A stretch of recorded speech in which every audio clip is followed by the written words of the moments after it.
we're teaching cops, we talk about the zones. And we have the one zone which is in front of us.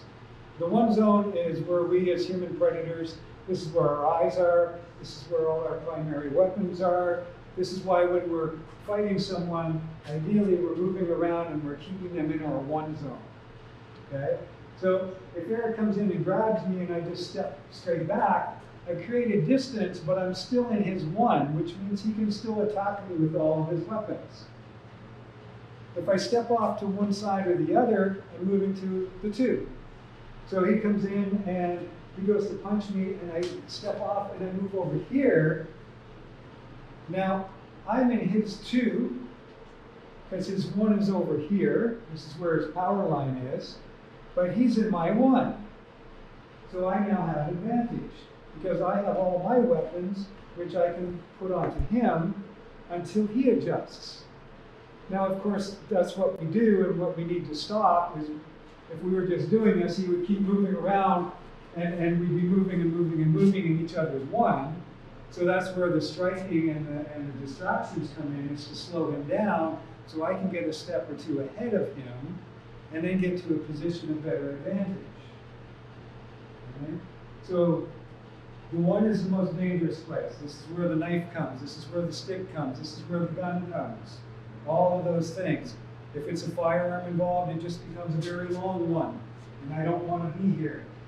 So that's when we talk about getting off the X and getting behind something, taking cover, moving laterally, not literally backwards, but moving sideways.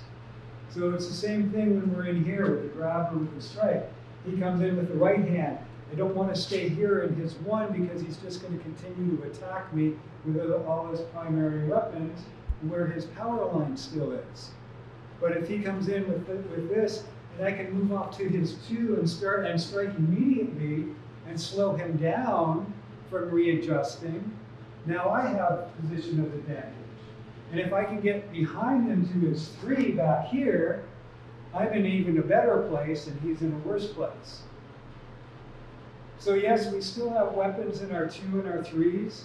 If I move over here, he can do a side kick. He can do a back fist, he can do a hammer fist, he can step in and drive his elbow into me.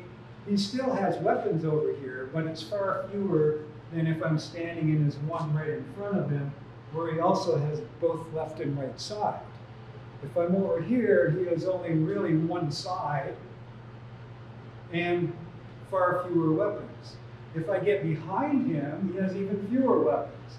Really, all he has is an elbow and a back kick, maybe a spinning hammer fist, too, if he's quick and good. But much better position for me, because he's in my one, where I have all of this going on, and I can attack and come around for the eyes, take down, all that kind of stuff. Okay? So when you're thinking and moving around too, think about that one, the two off to the sides, and the three behind you, and getting position of advantage over your opponent. Okay? Good.